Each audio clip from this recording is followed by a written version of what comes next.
Good morning students. हम लोग history का फर्स्ट चैप्टर पढ़े थे, उसी में आगे देखेंगे। फ्रांसीसी समाज की वर्ग व्यवस्था को दर्शाता है। पूरी आबादी लगभग 90% किसान थे। मतलब अगर हम 1789 से पहले देखते हैं के समाज को देखते हैं, तो उन्होंने कहा कि उसमें 90% लोग किसान ही थे। लेकिन जमीन के मालिक किसानों की संख्या बहुत कम थी। 90% किसान तो थे ही, लेकिन सबके पास जमीनें नहीं हुआ करती थी। बहुत कम किसान ऐसे थे जिनके पास जमीनें थी। लगभग 60% जमीन पर कुलीनों, चर्च और तीसरे स्टेट्स के अमीरों का अधिकार था।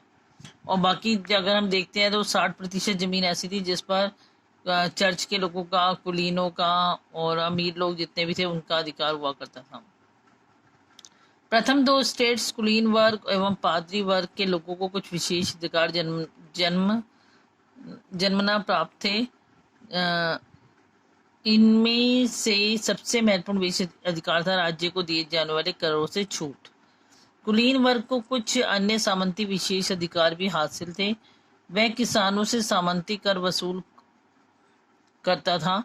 किसान अपने स्वामी की सेवा और स्वामी के घर एवं खेतों में काम करना, सैन्य सेवाएं देना तथा सड़कों के निर्माण में सहयोग आदि करने के लिए बाध्य थे। और देखो यहाँ पर क्या बताया उन्होंने कि जो कुछ ऐसे लोग थे जिनको जन्म के साथ ही विशेष अधिकार प्राप्त हो गए थे। वो कौन सा वर्ग था? पादरी वर्ग, ठीक है, और कुलीन वर्ग। ऐसे दो वर्ग थे जिनको ये अधिकार मिले हुए थे।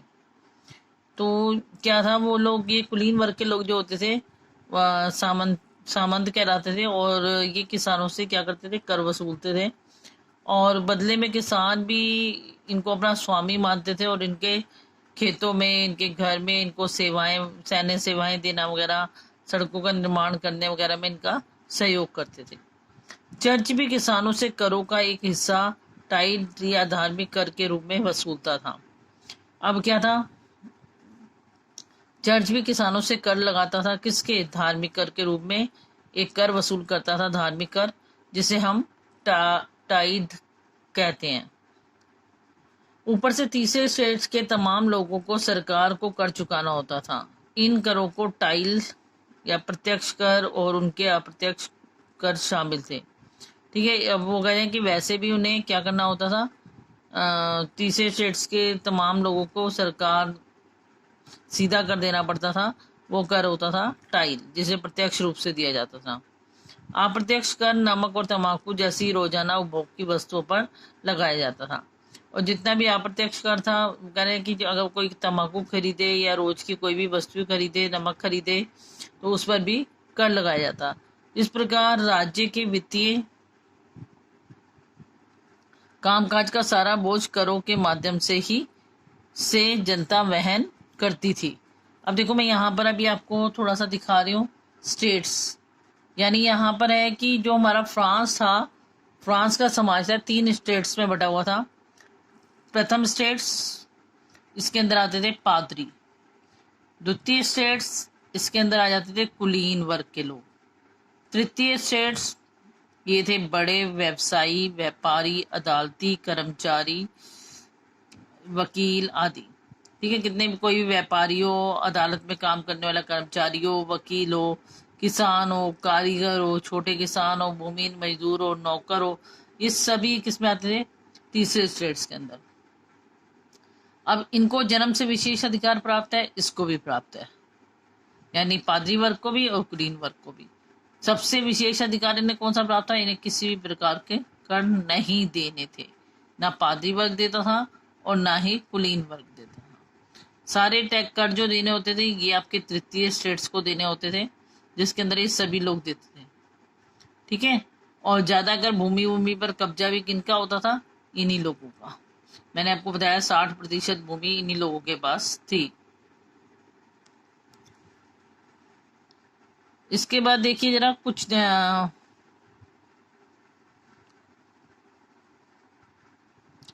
अब इन्होंने यहाँ तुम्हें ये ध्यान देने योग्य बातों को भी जरा ध्यान से देख लीजिए। इन्होंने यहाँ पर बताया तृतीय स्टेट में कुछ लोग अमीर और कुछ लोग गरीब भी थे, क्योंकि जो पढ़े लिखे होते थे उनके पास कुछ, जो व्यवसायी हो गए, व्यापारी हो गए, इनके पास पैसा होता था, वकीलों के पास पैसा होता था, जो किसान, कारीगर, मजदूर वगैरह होते थे उनके पास नहीं होता था। तो इसलिए इसमें कुछ गरीब भी थे और कुछ अमीर भी। कुछ नए शब्द भी हैं जिन्हें आप देखिए। लिवरे, लिवरे आपने पढ़ा था, फ्रांस की मुद्रा। मैंने कहा था कि मुद्रा 13 अरब लिवरे का कर्ज था उसके ऊपर, फ्रांस के ऊपर। तो लिवरे जो है वहां की मुद्रा है, जिसे 1794 में समाप्त कर दिया गया था। कब समाप्त कर दी गई थी इस मुद्रा को, कब समाप्त किया गया था? 1794 में। स्टेट्स यानी क्रांति पूर्व फ्रांसीसी समाज की सत्ता और सामाजिक हैसियत को अभिव्यक्त करने वाली श्रेणी। स्टेट्स कैसे थे, मतलब फ्रांसीसी समाज कितने वर्गों में बटा हुआ था वो शो करता है स्टेट्स। पादरी वर्ग चर्च के विशेष कार्यों को करने वाले व्यक्तियों का समूह। पादरी जो चर्च के अंदर कार्य करते हैं उनका जो एक समूह था जिसे हम कहते थे पादरी वर्ग। टाइट, चर्च द्वारा वसूल किए जाने वाला कर। यह कर कृषि उपज के 10वें हिस्से के बराबर होता था। ठीक है, चर्च इसे वसूल करता था और कितना वसूल करता था? कृषि उपज का 10वां हिस्सा, जितनी कृषि हुई है उसका 10वां हिस्सा वो किसको दे देंगे? चर्च को दे देंगे, धार्मिक कर के रूप में। फिर आता है टाइल, जो सीधे राज्य को अदा किया जाने वाला कर था।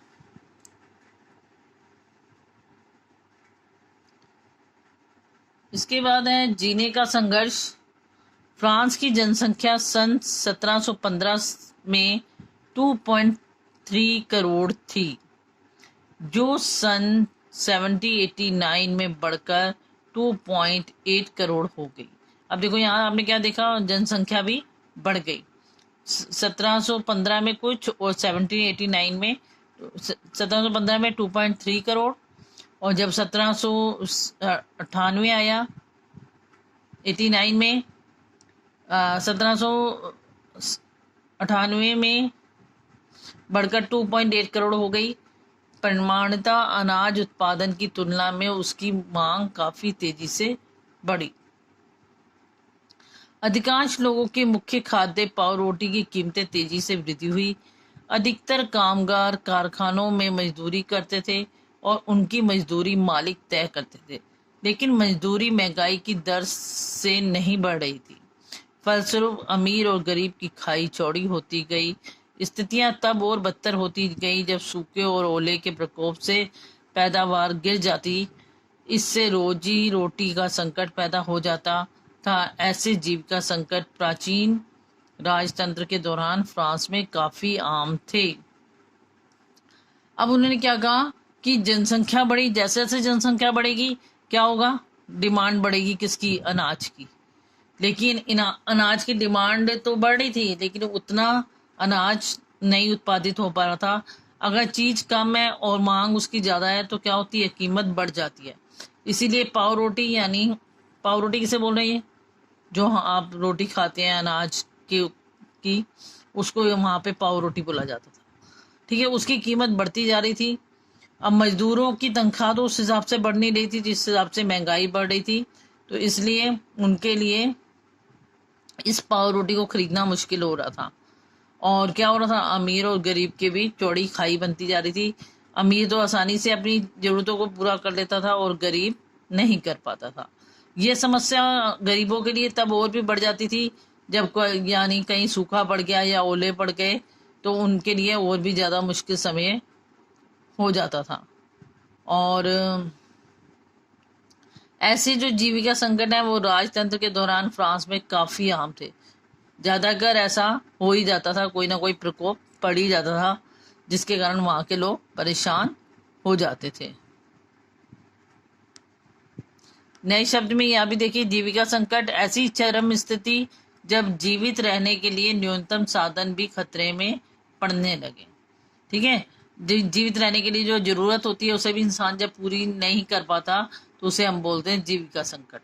अनाम, जिसका नाम मालूम नहीं है, उसे हम बोलते हैं अनाम।